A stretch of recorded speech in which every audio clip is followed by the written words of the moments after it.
investisseurs, dans cette vidéo, on va regarder le dossier Michelin. Avant de commencer, je vous rappelle que si vous aimez mon travail, vous pouvez me soutenir via un don en utilisant le lien en description de cette vidéo. Pensez à vous abonner à la chaîne pour ne pas rater les prochaines analyses. Alors, on commence tout de suite avec le cours de l'action Michelin. On voit qu'on a chuté de 20% depuis les plus hauts récents à 38 €. Donc là, bon, c'est le contexte de ralentissement économique global, à mon avis, qui pèse sur l'entreprise. On va regarder en tout cas ce qui se passe du côté du chiffre d'affaires. On voit que en médiane, c'est faible comme croissance. On croît entre 2 et 3% en médiane. L'année 2023 s'est soldée par une décroissance de 1%. On voit que l'entreprise fait aussi des acquisitions, ce qui a bien boosté son chiffre d'affaires en 2022.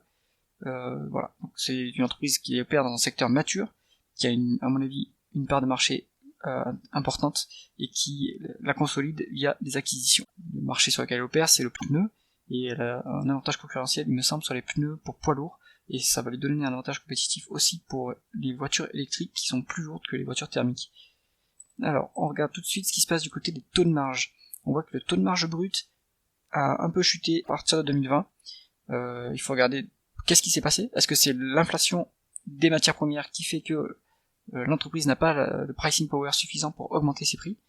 En tout cas, on est à un niveau, on va dire, maintenant médian, plus autour des 28%, alors qu'avant on était autour des 30%.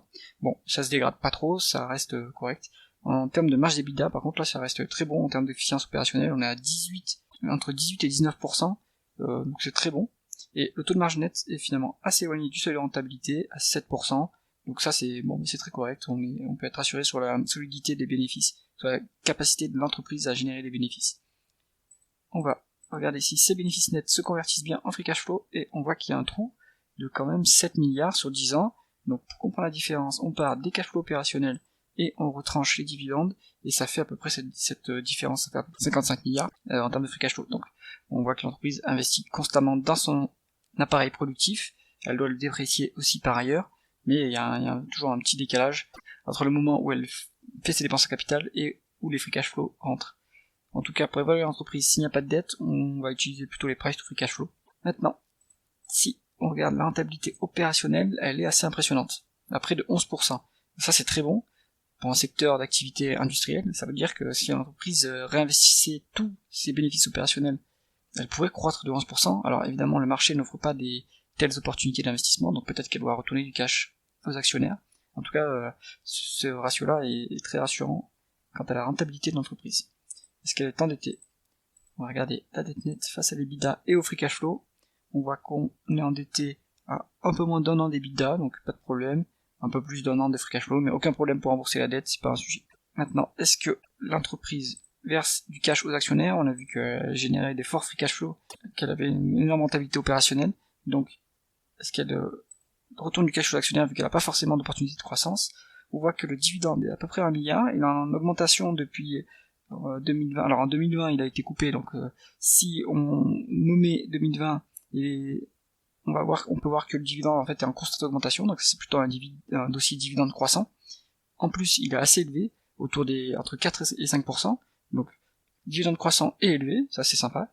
Et en plus, il est très sûr, moins d'un tiers de free cash flow, pas de problème là-dessus. Et on voit qu'il y a des rachats d'actions depuis quelques années. Donc est-ce que c'est durable? Est-ce que c'est dans la politique d'allocation du capital, ou est-ce que c'est ponctuel? Il faut voir ça dans les rapports financiers. En tout cas, est-ce que la valorisation justifie qu'on rachète des actions? En tout cas, vu qu'il n'y a pas d'opportunité de croissance, peut-être que la valorisation le justifie. On va regarder ça en termes de valeur d'entreprise sur EBITDA, et on voit que la valorisation est ridicule, puisqu'on est autour des 5, donc 20% de rendement d'EBITDA, c'est quand même assez énorme. Actuellement, on se trouve sur une décote de 10%, à 4,9, ou 5,4, donc là, il y a une petite marge de sécurité. Et donc ça nous amène à la conclusion de ce dossier.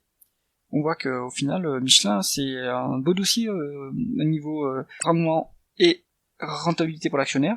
Donc ça, c'est pour les amateurs de dividendes croissants, et en plus, le niveau de rendement est assez intéressant. Donc il y a une petite marge de sécurité. Donc Michelin, c'est un dossier qui se regarde. Si vous avez aimé cette analyse, pensez à liker cette vidéo et à vous abonner à la chaîne. À bientôt.